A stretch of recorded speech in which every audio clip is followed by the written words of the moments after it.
Gaurav Sawant as well into this conversation.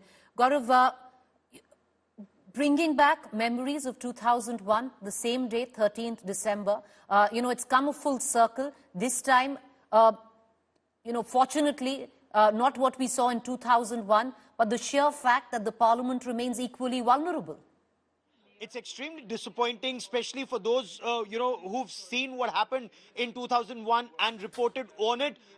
So much money has been spent on strengthening parliament security. There's a new parliament building, but clearly that security culture found wanting once again. At a time when there was a heightened alert, there was a terror alert because it's the anniversary or the 22nd anniversary of the parliament attack, but also because a Khalistani terrorist sitting in the United States of America, Gurpatwant Singh Pannu, had issued a threat that the parliament would be targeted, while in fine print they may say, through ballot and not bullet. But the actions that we've seen on ground very clearly indicate, despite that threat, despite everything, an intelligence alert being issued, clearly no action or little action taken on ground, that such elements were able to breach parliament security and carry that canister and dump it on the floor of the house and lives of our members of parliament. And we spoke to several MPs who said that their lives were at stake. They thought that they were staring at a certain death at a time when these miscreants were pulling off that canister, and that foul smell and those fumes came out of that canister.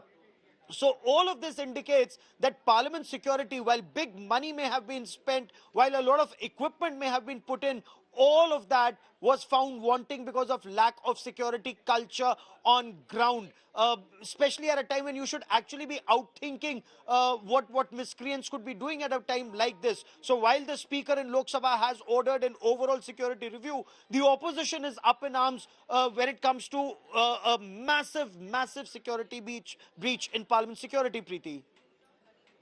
Gaurav, till now, we don't know what the motive of these 6 individuals are. While there was a Khalistani threat, but there is no link right now that has been established at all. Any indications coming in from your sources on what is it that brought, what looks like a motley crew together? Because it's not a terror threat that's been established, a massive security breach, but what led to it? So, one, it's hugely embarrassing for the government.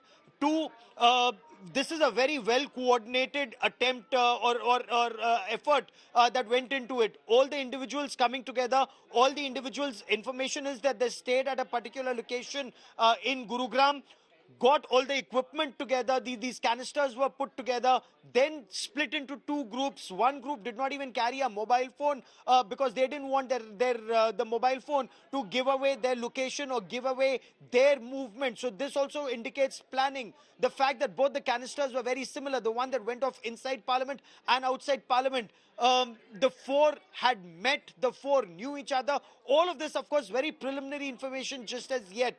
But there is also some information coming in that one of the protesters, and this is of course subject to verification, had participated in certain agitations in the past, was a part of some agitations that had taken place. There are some leaders of that agitation who are now demanding the release of this particular individual.